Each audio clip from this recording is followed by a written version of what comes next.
Good morning, everybody. My name is Sarah Ryan. I work for the Big Valley Band of Poma Indians. I'm the environmental director and the deputy tribal administrator. And I've been fortunate enough to work for the tribe for, this is my 20th year. So it's been a wonderful experience working with and for the people here at Big Valley. Not only do they have a wonderful, rich history and current way of living on the lake and with the environment. But there's also just a lot of great things, that's happening, being planned for the future. It's wonderful to be with people who care so much about the environment and care about the lake. And we're on the shores of Clear Lake, which is the largest natural freshwater lake in California. So, there's lots going on in the environmental department. And it's important to do that because it makes for a healthier community and a happier people. So today I'm doing a presentation on the importance of composting. It's a little bit different to do it online rather than in a garden. And I've done this class for for tribal health for a couple of years with the garden classes. So this one is not going to be as, I think, as fascinating and hands-on as when it's in the garden. I'm also, basically, I pulled information from a US EPA website about composting. So I'm going to be going through those items. There's not really very many pictures. It's not so much of a PowerPoint as it is discussing composting. So, but just so that we can all be on the same page about how to do it and what's kind of the science behind it and why it's important.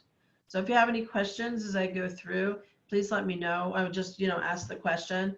And I'll try to work in some stories. I will work in some stories about my own experiences with composting, both at my house and with the tribe here at Big Valley, and also at Tribal Health, because Tribal Health has a composting program as well that started because of the garden there and the staff there realizing it's important to compost.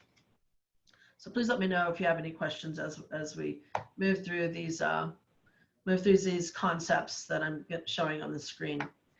So the topic today is the importance of composting, and I put the URL for if you want to click on that, you'll see that this is pretty much cut and paste, which I thought would be a nice way to have a thorough review of what composting is and what it's about. So EPA, thank you for letting me use all your info. What is composting? It is a form of waste disposal.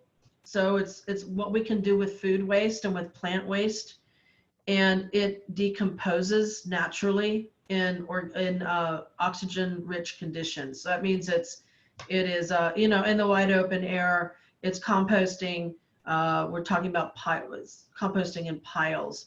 Of course, there's composting going on if you throw food waste into a container and leave it closed.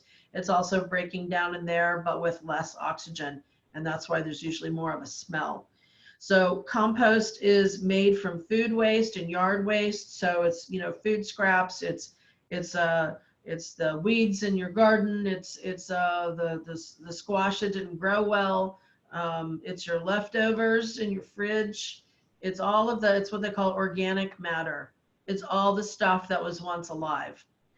And this matter, this organic material, it doesn't mean organic like, pesticide free or something. That's just the term for anything that was alive or is alive.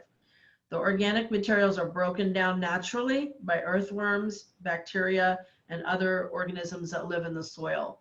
So that's one of the things we do that's fun with the kids when we do the composting class, is because there's already an established composting pile at Tribal Health. We like to dig, you stick a shovel in your compost and just kind of lift some soil up. You'll see some bugs in there. If you're lucky, and you're doing it well, you'll see some earthworms. And then, around here, little roly-polies. You'll see ants and just all sorts of manner of insects that are basically they're eating the food scraps, they're eating the material that's in there, and they're pooping it out. So, soil is actually a lot of insect poop. That's basically what it boils down to. Of course, the kids like that fact as well. So they're like, ew. But that's what our soil is all about. It's what was here before that's broken down naturally, and it's soil again for us to use again. It's all recycled over and over and over again, which is why when you throw your food scraps, when you have food scraps in your kitchen, you want to throw it back in the earth rather than in the trash can, because in the trash can, if you throw your waste, your food scraps and your leftovers and everything in your trash can, then it goes to the landfill. Now, I used to think that, oh, well, it's going to the landfill. That means it's still going back to the earth, and it's breaking down and we're all good. Well, actually, what happens is in the landfill, if you've ever gone out to visit one, you'll see that they're constantly running over it with heavy equipment. And so what they'll do is they'll put move a layer of soil on it, and then they'll run it over and basically compact it. And when you look at landfill, at least in California, probably in the United States, you don't see these piles of trash. You just see this dirt, these huge dirt mounds. And what happens with the food scraps and the organic material in a landfill is that it's breaking down, but it's breaking down in conditions that have no oxygen. They call that anoxic conditions. So when you have organic material breaking down with no oxygen, it produces, as it's breaking down, it produces methane gas, which is a greenhouse gas, which is a part of climate change. It's one of the things that's out of control is the greenhouse gases. So that's leading to enhanced climate change issues. So by throwing your food scraps in your trash can, you're actually contributing to that problem. So it's important to compost your food, because about a quarter of what people throw away, a quarter of the things that are in everybody's weekly trash cans is food scraps. So you want to compost. It's a good thing to do for all of us, for our future. So that's what composting is, the breaking down of something, and you want it to be in oxygen-rich conditions so that it won't be producing the methane gas if it's in oxygen-rich conditions, and that's a good thing.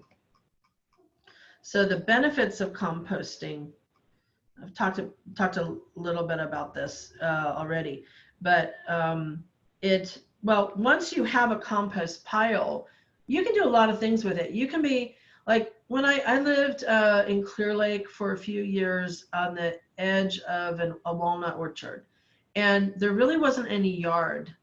So what I did with my food waste was I just dug a hole, and I put my food scraps in there, and I throw some leaves in there too, and it would just break down. And I started to make these little pits with my food waste, and then over time that became where I planted my garden. So it enriches the soil. So all of that material that's broken down, all the food scraps, all the plant scraps and stuff, when it breaks down, it actually has nutrients in it. It's basically natural fertilizer. And so if you have if you're doing composting and you use that soil afterwards, you have good soil, and that good soil is made. It's like bad soil from a store, but you don't have to buy it from the store anymore. Now you've got this good soil. And that compost can be used to amend your garden. You can put it in your garden beds, your little planter boxes. If you've got just some house plants in your house, you can add it in there. It just enriches it. And also it helps retain moisture. So, when you have this nice soil, you can see in that picture, that's a beautiful black soil there. It stays moist a lot easier. It holds that moisture in, as opposed to, kind of soil that is hard as a rock, that hasn't had any amendments to it, hasn't been enriched by compost or anything. That soil, you water it and the water just runs right off. So you want that rich soil. So compost will actually enrich your soil in your yard. And because it contains all these nutrients in it, it's breaking down to all these good building blocks for our, for our food, our garden, or whatever we're growing. It's we don't have to put as much fertilizers in there. And a lot of the fertilizers, so Miracle-Gro, the Miracle-Gro soil, just a lot of the things that say that they're fertilized, it's not actually. It'd be nice to think that, oh, it's made of bat guano and eggshells and things like that. Not necessarily. There's a lot of chemical fertilizers out there right now that are made from basically made in a lab. And yeah, it will give you a really large tomato, but what's it doing to the soil? You're actually adding metals and synthetics to your garden there, to your soil. So if you can move away from the unnatural and chemical and synthetic fertilizers if you are composting your food and or buying compost. You can buy compost too. It encourages the production of beneficial bacteria and fungi. That's the next benefit of composting, and that break down organic matter. So when you have a living, so that picture you can see it's a living soil that supports more living things. And that's because there's a lot of stuff that we can't see behind the scenes going on, but there are beneficial bacteria there. So there's bacteria that are doing good things. There's beneficial insects in that are doing good things, breaking it down, encouraging this life that's in the soil. And so it's alive. The soil is alive. So composting means that you're just adding to that. You're contributing, which is a good thing.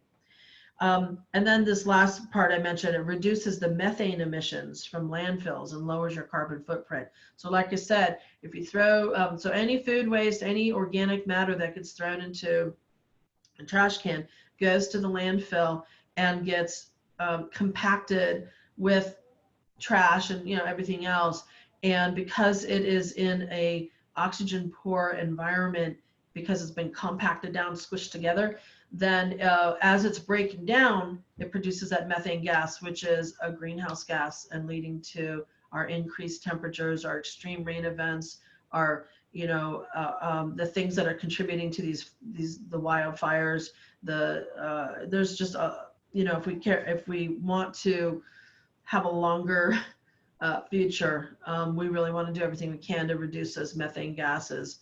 So, and it lowers your carbon footprint. There's all sorts of cool things online you can do what's my carbon footprint? You can just Google that, what's my carbon footprint? And there's these neat little tests that you can take that basically ask you about your lifestyle, like how many times, how many miles are you driving to work each day?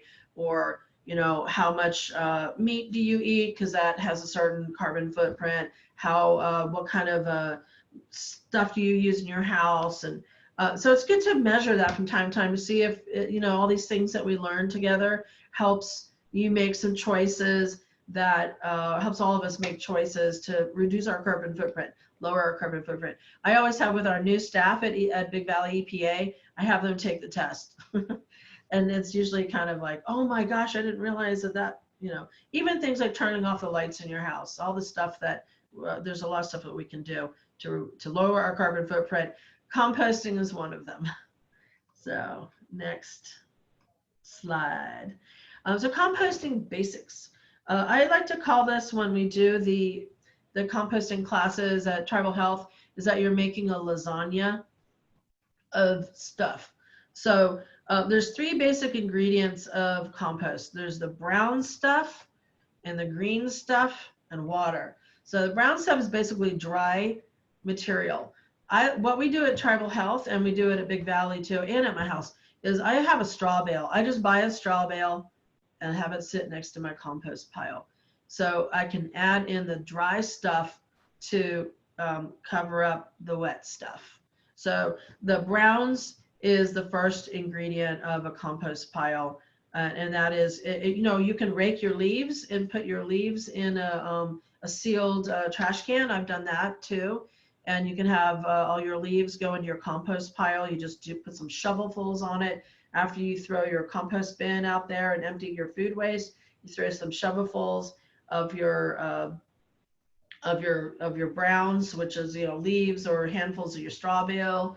And I also put some soil on it. So that's actually not in here, but the soil, having a small pile of soil, which can be compost from before. It can be, you know, get yourself a cubic yard of soil and have a soil pile, a straw bale, and your actual compost pile. So the browns, again, is something you want to have on hand. The greens is basically, it's your wet stuff. You know, it's your food waste. It can be everything from your leftovers in your fridge that went bad, or your carrot peelings, carrot tops, just any leftover stuff from your kitchen, vegetable waste, fruit scraps, coffee grounds. We're going to go into what's good and what's good for compost piles. So you want to have the green, so that's the green, so it's the wet stuff. And you want your browns and your greens should be in equal amounts. So when you're first starting your compost pile, or even let's say you have a pile already, when my little compost bin is full, I take it out to my compost pile, I dump it, and I make a little lasagna layer of browns and greens right there. But also, you know, you wind up with this pile of all these layers of your food waste, and some soil that you've thrown on it, and some straw bale or leaves or whatever, and it's just this nice pile. Eventually you need to turn it, like, so, you know, I'll hire a guy to do it, right? Because it's like, yeah, I'm 50 something years old, I don't necessarily need to be out there shoveling all the time, but you know, I can, and I have. But you know, have someone help you turn your compost pile before it gets too big. You can you know, just have a regular shovel and just turn it over. That just helps turn it some. Well, once you turn it, you don't necessarily have your lasagna layers anymore, right? Your greens and browns and your soil, but that's okay, because it's, you know, the next stuff that you add on there you're layering it back on, and ultimately all those things work together to help break stuff down. So, and you want to water it too. So that's the third basic ingredient is you want to keep it watered, because you don't want to soak it. You don't want it to be, you know, waterlogged. But if your compost pile is too dry, then you can see every little thing in it. So that was one of the things I was telling Tribal Health is water your compost pile more, because it is looking too dry. The water helps break it down. So when you're watering your garden, water your compost pile, water it for a few minutes, you know, hold your hose up there, water for a few minutes. So all of the browns and the greens actually provide things that help make your make your soil enriched. You know, that's what we were saying, benefits of compost. It enriches the soil. So I have on the screen, the brown materials provide carbon for your compost. The green materials provide nitrogen, and the water provides moisture to help break down the organic matter. That carbon and that nitrogen are really important for good soils. So what you're doing here by creating a compost pile that has these elements is you're creating you're creating new soil for yourself that can be used in a garden, or in your house plants, or you can, you know, it is totally fine to just, this is how you get rid of your food waste, and you don't even necessarily have to use that soil. Just like, for the most part, well, I do. I mean, I use my compost pile at home to fill to keep the garden beds, you know, to add soil in the garden beds. But I also have I use the soil to feed back into my compost pile. So it's this feedback loop, and it's fine. You know, no one says like you have to use the soil, or now you have to have a garden, and now you have to do all this stuff. No, you don't have to.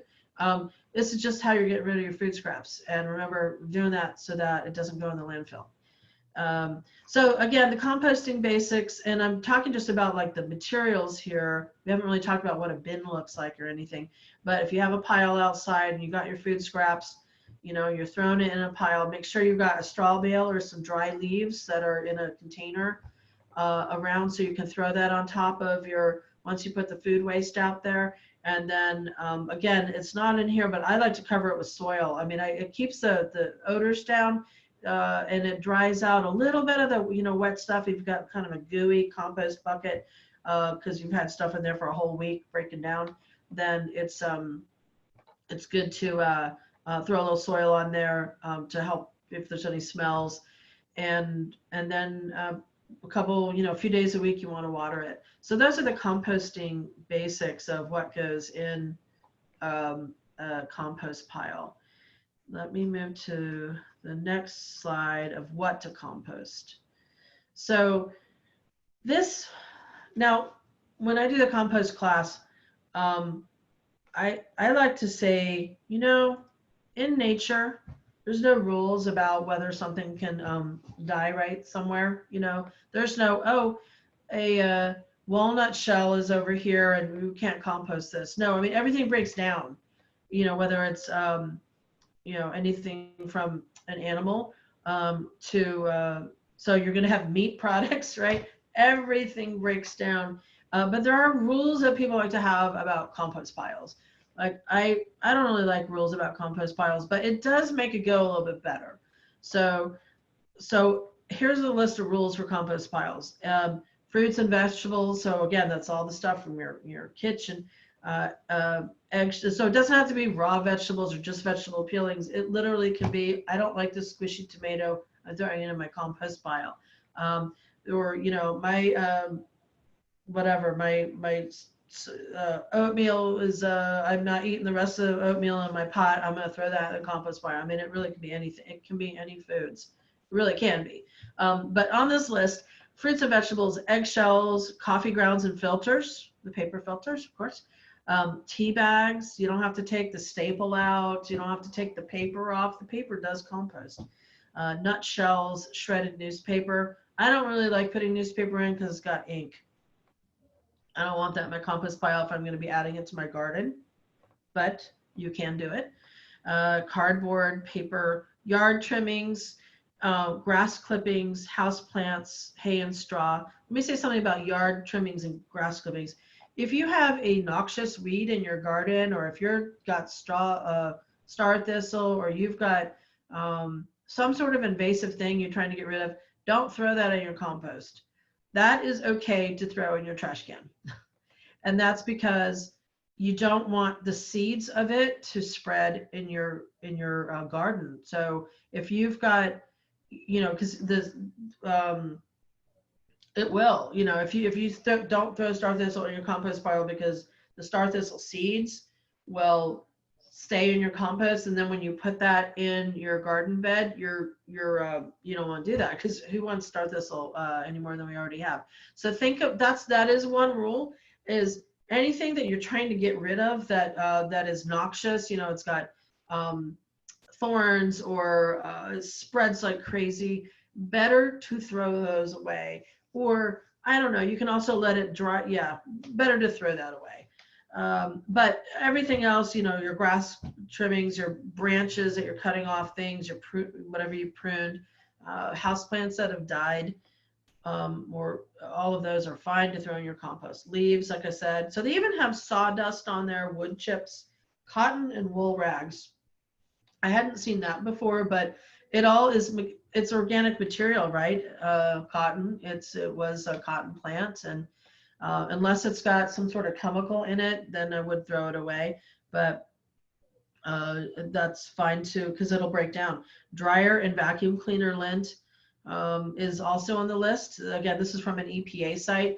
I probably wouldn't throw dryer lint in, because I think there would be synthetics in there. Like, you know, when you're washing your clothes, drying your clothes, there's always little pieces that fall off. And we have a lot of plasticky, you know, synthetic stuff in our clothes. So I think I'm just gonna take that off. Okay, not on the list. Fireplace ashes, you know, as long as you're not burning, you know, stuff that is polluting. Those are all things that you can compost. And again, and there's actually more. And we're going to go to the list that says what not to compost. And what's not on this list. You don't see dairy products on this list. You don't see meat in this list. You don't see those two in particular. Most people eat those things. I don't have a problem throwing that in my compost pile. I do. And it does break down. but it can create odors. And if people don't want to have a lot of hassles with their compost piles, this is more what you, if you want to have a really easy compost pile that you don't have to worry about any smells or bugs, then this is probably the one to do. But you can add more to it, because what happens in nature when things break, things break down. You know, there's no rules in terms of breaking down. If it's organic matter, it will break down if it's outside. So it's okay to have add other things to this list. So I'm going to go to the list of what not to compost. Again, this is from an EPA website, but it does give you some thoughts about if you're going to add these to your compost pile. Make sure that you stay on top of it, because it will make it a little more difficult. So believe it or not, black walnut, which we all love, black walnut trees and leaves releases substances that might be harmful to plants. So I haven't experimented with that. Maybe some of you have, but it is noticeable that not a lot of things grow under black walnut trees. And so it's sort of a competition thing. They release things that make it less likely for other plants to grow there. So again, I haven't experimented with it, but it is on the list. Black walnut tree leaves or twigs, coal or charcoal ash. You don't want to have anything that has, charcoal, like you buy the briquettes, it's got lighter fluid already in it. Don't, think about chemicals. You don't want to have that stuff in your compost, because you're going to put this back on your garden and you've got, food that's growing out of it. So you don't want anything that's going to uptake into your food. Now this says dairy products. And like I said, I always throw dairy products in there. Or, if I have a leftover, I don't know, piece of something that had cheese in it, I don't go, oh, this has to go in my trash can. I don't do that. I throw it in my compost. But it can create odor problems and attract rodents and flies. Well, rodents go to like pretty much anything. So, your whole compost pile, you could have rodents be coming to it if it's sort of like not sort of kept well enough. So I don't personally, I throw dairy products in my compost. Diseased or insect-ridden plants, this is a good one. You don't want to, it's just like with invasive species or plant or, star thistle and stuff. You don't want to throw something in there that's going to be taken up and ruin sort of your next, where your compost is going. Those are okay to throw in the trash. It also says fats, grease, lard, or oils. All food scraps, or most food scraps, have, some sort of fat or grease or oil or lard in it. So I don't have a problem with it in my compost pile, or here at Big Valley's compost pile. We will add those things, but I wouldn't, like, if I were going to, if I was deep frying something, which I really don't do that, but if I was, then I would probably, if I was, I would, put it into a jar and then maybe add a little bit of that at a time to my compost pile so it could sort of break down. I wouldn't pour like a whole big jar of oil of grease on my compost pile. Just, kind of try to mix it in more. But again, creates odor problems and attracts pests. So does a whole compost pile if it's, if you're not caring for it. And same with meat or fish bones and scraps. Now, one thing I like to say in the compost classes is that if people are creating a compost pile, if they live in a little more remote areas in the county where there's mountain lions and bears even, I wouldn't do, and I would be really careful about an outdoor compost pile. If you throwing scraps in there that could attract the wild animals that are a little more, you don't really want them in your yard. So there are other composts. If you live in a more remote area where the wild animals are seen, it would be better to have a composting rotating container rather than an open thing, because there are going to be some, potentially some smells, which is why I throw soil on my compost, every time I put new compost out there, just to cover things up. But things to think about in terms of adding to your compost pile. Oh, here's a few more. Pet waste. I wouldn't do that anyway, but it might contain parasites, bacteria, germs. Oops, that's supposed to be green. Yard trimmings treated with chemical pesticides. Remember, you're trying to create a healthy soil in your compost pile. You're trying to create healthy conditions of that where beneficial insects and bacteria are doing their thing to break it down.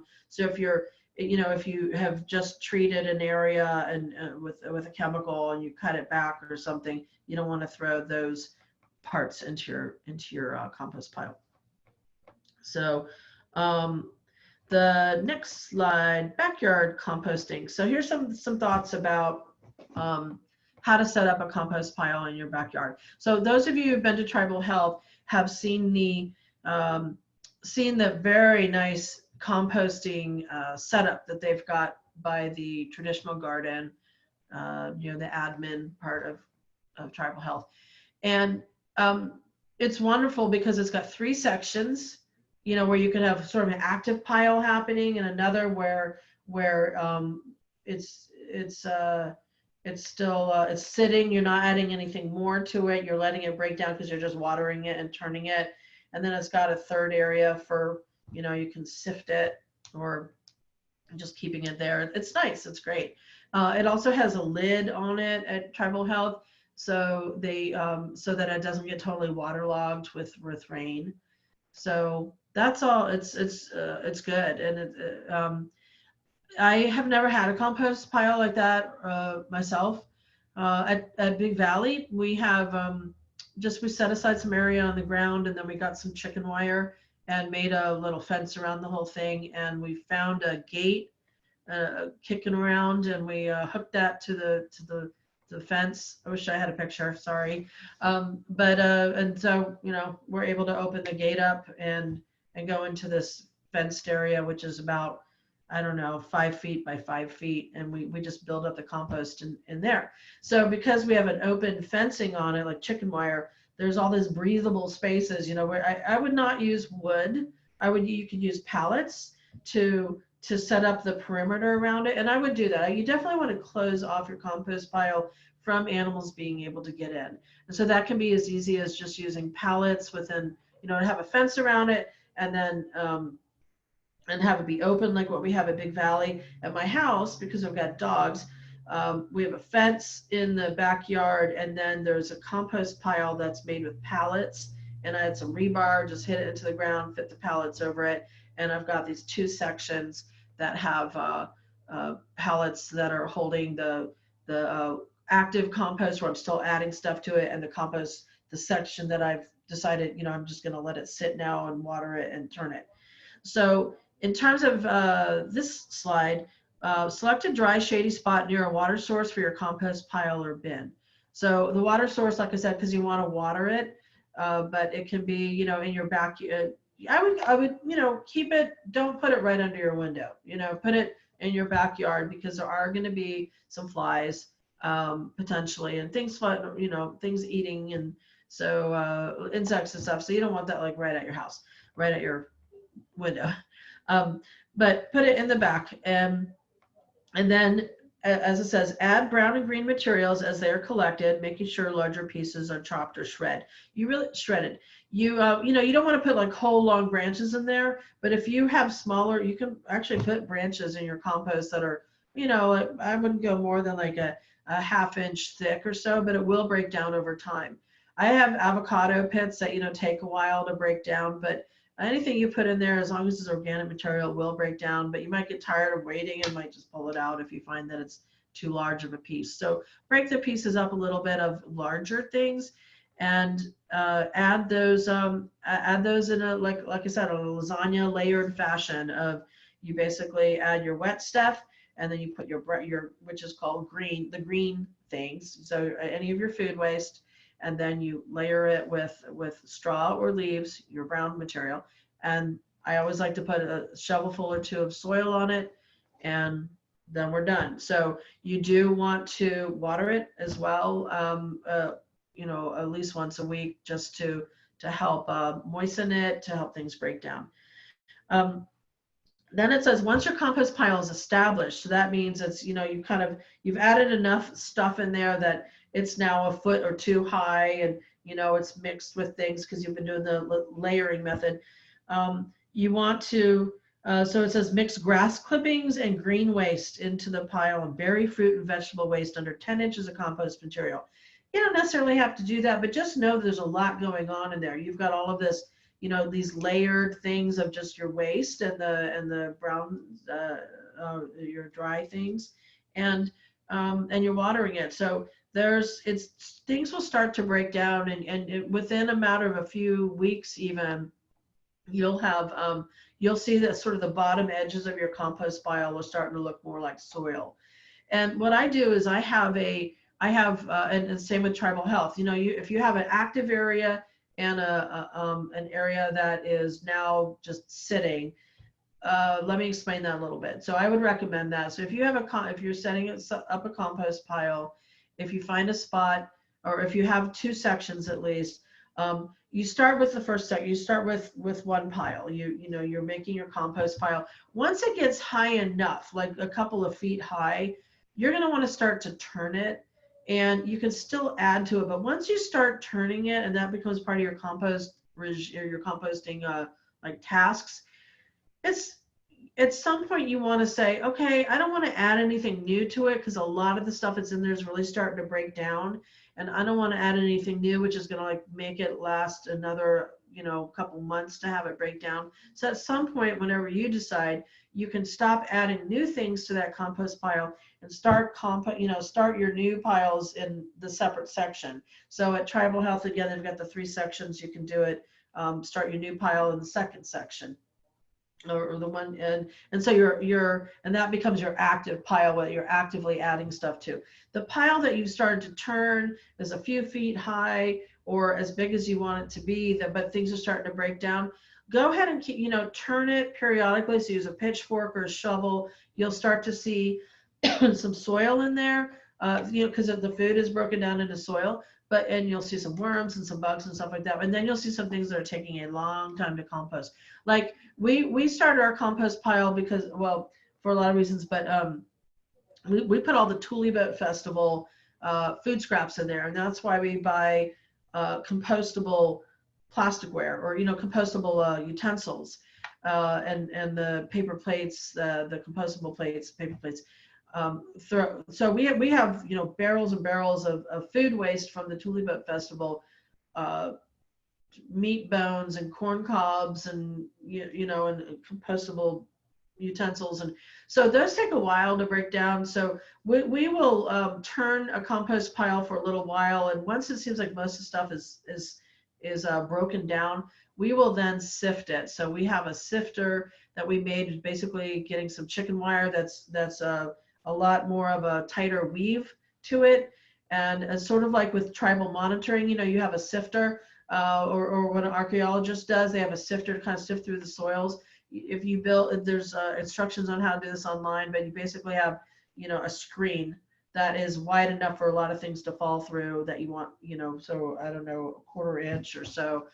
You can put it on a frame, so that you can put shovelfuls of soil on it. And we do this, we have this hands-on thing when I teach a composting class, but shake it, and the soil that goes through is your soil that doesn't have any parts and pieces to it anymore. You don't have to sift your soils, but it does get those larger things out that are taking a while to break down.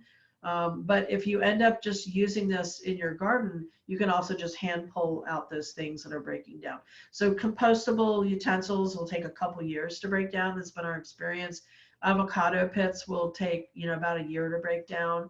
But a lot of the things that you throw in there, like, spaghetti squash shells, or artichoke leaves, or rotting tomato or something, that you, after not too long of a time, you don't even recognize what it is anymore. So your compost will break down, and in your pile that's now sitting, because you have your active pile, and now you've got a pile that it's started to break down enough that you really don't want to add anything new. That's the pile that you just make sure that you still turn it and you water it, and eventually you will have this very nice soil, which will have some pieces and parts to it, which you can pull out or sift out depending on how you want to handle it. It does, in this slide, it says you can cover the top of your compost with a tarp to keep it moist, and it will do that. When the material at the bottom is dark and rich in color, your compost is ready to use.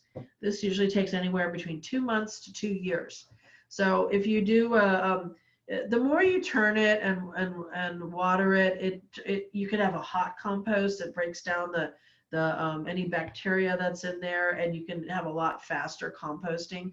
And actually, if you buy compost from a store in the state of California, there's laws about how hot the compost pile has to get ahead of time to kill any bacteria in there from the original ingredients that went in. So just know that, if you're working with a backyard compost and, you're just doing this at home, that, of course you don't have to follow those rules or anything. You're not going to sell your compost, but just know that if the hotter that you get your compost, the more it's actually a good thing. Some compost, you'll see steam and stuff coming out of it. And all that means is that there's this breaking down, the organic materials breaking down, and there's enough moisture in there, and there's enough of the good materials in there to break it down like that. So the more that you turn it, the more you're going to actually encourage that sort of hot breakdown of the materials in there. And it'll make your compost break down a lot quicker. But nature doesn't do that. So it's totally fine to have a cold compost pile. That's usually what I do, because it's like, I don't want to sit there and turn compost that often. So it's fine to, keep building your layers and watering it, and then, hire your grandkid to, come turn your compost pile. So that's just like how to set it up at your place. Okay, so that is actually my last slide of the, let me go back to this website. So that's the website where I got most of this material from. And again, just in summary of those concepts, there's a lot of reasons why it's good to compost, and most particularly because taking food waste out of your trash is actually good for our environment. It also saves in your trash bill. That means you have a quarter more space in your trash can. So composting is pretty easy to do. You can have something that's a really cool setup, like as a tribal health with all these structures and stuff. But you don't really have to have that. You can just have a pile in your backyard, put a fence around it to keep dogs out and stuff. But it doesn't have to be a big deal.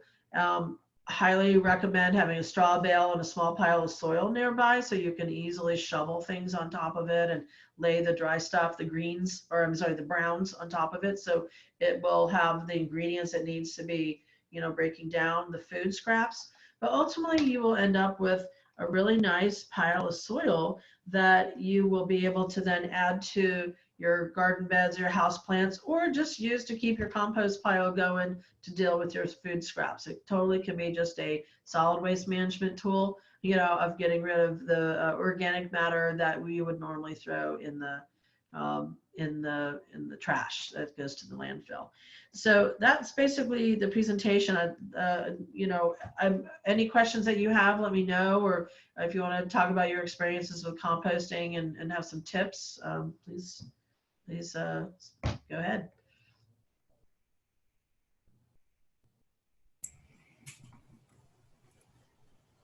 Any questions? Hi, Sarah. Hi, Sarah. This is Millie. I never did do composting, but I didn't understand about that black walnut underneath the tree. Yeah, I know what you mean. I just didn't understand that. I didn't know nothing grew like that or won't grow underneath the black walnut tree. Yeah.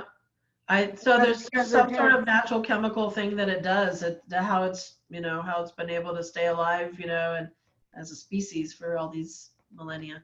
And the substance that might be harmful to plants.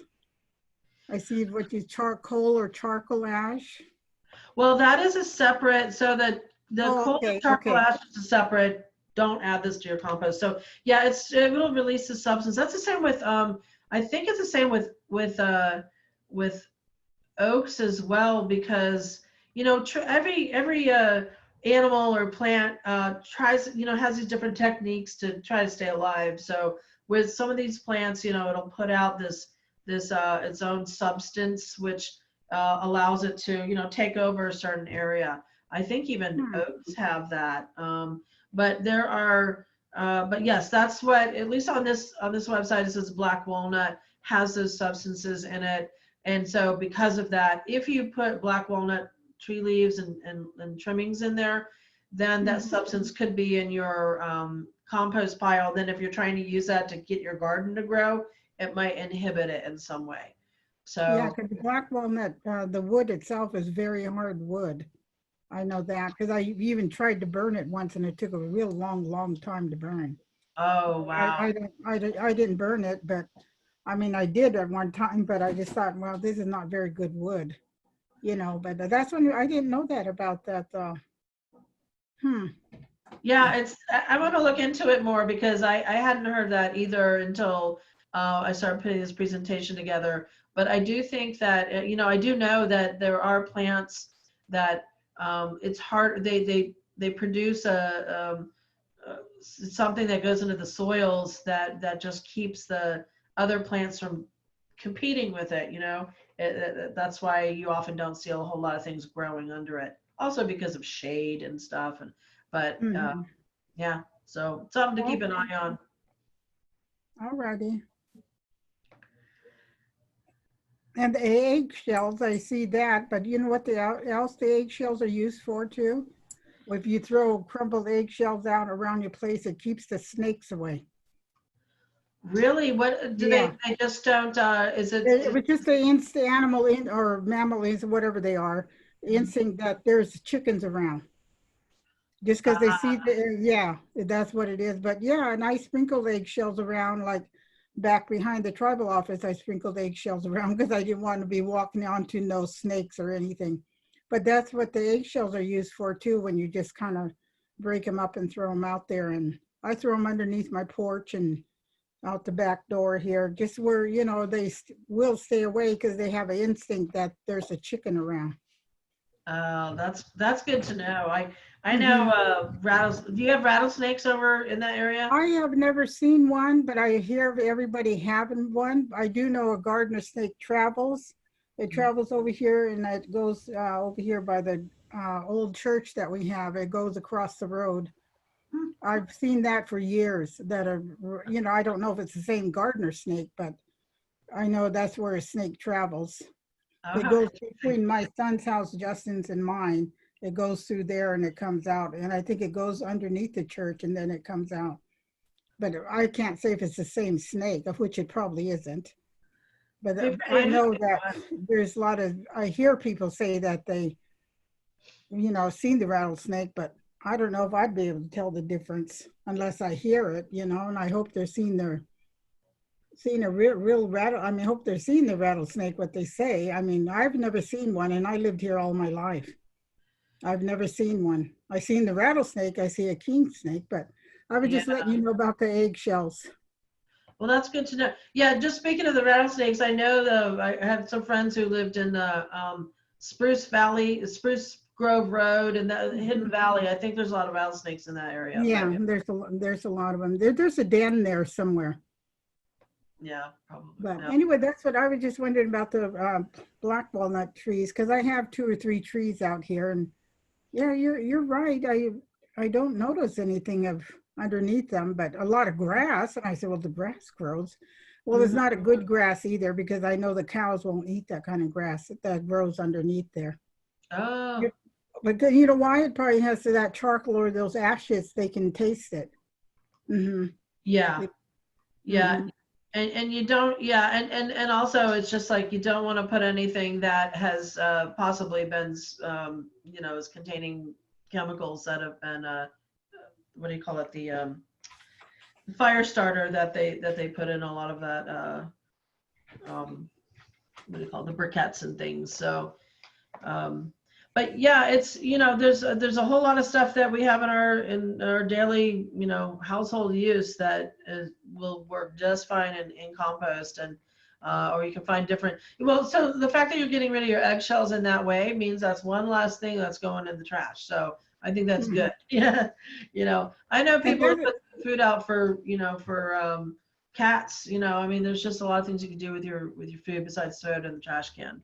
But yeah, and besides it's sort of for like that, but it's good for like if people have a lot of snails too, because it's the eggshell cuts the bottom of the snail, and you know, to keep them away from your front door. Because I used to have some there too, and now that I think about it, I mean, they're great big snails, the one that 4 or 5 inches long. And I guess when they curl up, they're probably, but anyway, that was just an idea that I thought I'd give to you about the eggshells too. Thank you. That's Thanks, a good. Millie. Mhm. It looks like Kim has a question she typed in the chat box. So what tips do you have regarding rodents, maybe making sure they don't come into your compost area? And then there was also a question about eggshells keeping slugs away, which you and Millie, it sounds like you were just talking about. So what are your tips on keeping rodents away? Maybe, I know you had talked about meat and dairy products might be attracting them, but any other tips? You know, it's a tough one. Um, because they're going to see a food pile, and uh, go to it, whether you put a fence around it or not. They're gonna get to it. Have a cat. You know, your cat can keep the rodents down. What some people will do if they really can't have those types of things in their yard is that's another great reason why you could use a compost container. Let me see. Let me actually pull one online. So I'm going to say compost. I don't know. Is compost bin the right way to?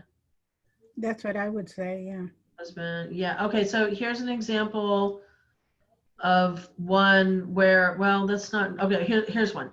So if you can see that this, so I think tribal health has something like this where you put in your food scraps, you still have to follow those rules. If you need to add some carbon things, so some brown stuff, you need to, I think you have to water it a little bit. I think you throw a little bit of soil, but what it does is you turn it. There's usually like a handle on it to turn it. And this is, you know, if you really cannot have compost be in an open pit, like here's the one at Big Valley, ours looks sort of like this, where we put the fence around it, except we've got, like I said, we got an old gate and stuck it here so we can go in and out, because you need to go into your compost pile to turn it. Here's you know, just examples. You can see the fencing around it. But yeah, if you have rodents issues, or you're worried, here's another one, but you're worried about things with you know, wild animals, then do one of these turning tumbler compost bins. So this one is $229. I really think if you're looking for good raffle gifts for various, you know, for activities, that something like this for somebody, and they can get cheaper too. I think I saw them at Rainbow Ag or Kelseyville Lumber for $100 and something. So you can, they're a little bit expensive, but you'll be able to use them for quite a while, for a long time. And it's a way to keep your food scraps off the ground, and a way to not have rodents. I think that's probably the only way to really to make sure it's rodent free, is to have your composting contained. And when it's contained, it will break down faster. And you'll be able to, you know, within a few months, because you'll be turning it quite often by a handle. It'll get warm in there. And, you know, so this is the only reason why I didn't start, you know, doing this in my life is because I didn't have a couple $100 for a compost bin, or, you know, for a tumbler. But it's totally doable, and it'll work. Yeah. Great, thank you so much. That's really helpful. We do have to wrap up. Angie, our youth lifestyle coach, is going to be teaching kids how to make compost bins, or compost buckets rather. So if you have any kids around that want to learn about how to make their own compost bucket, please stay on this link. I am going to stop it and pause it for just a moment. We're going to go outside and set up, but stay on this link and we can teach the kids about making their own compost bucket. Okay? I had a quick question for Sarah. This is Sally. Hey, Sarah, would you be comfortable in sharing your information, your PowerPoint? Because there was a lot of good stuff.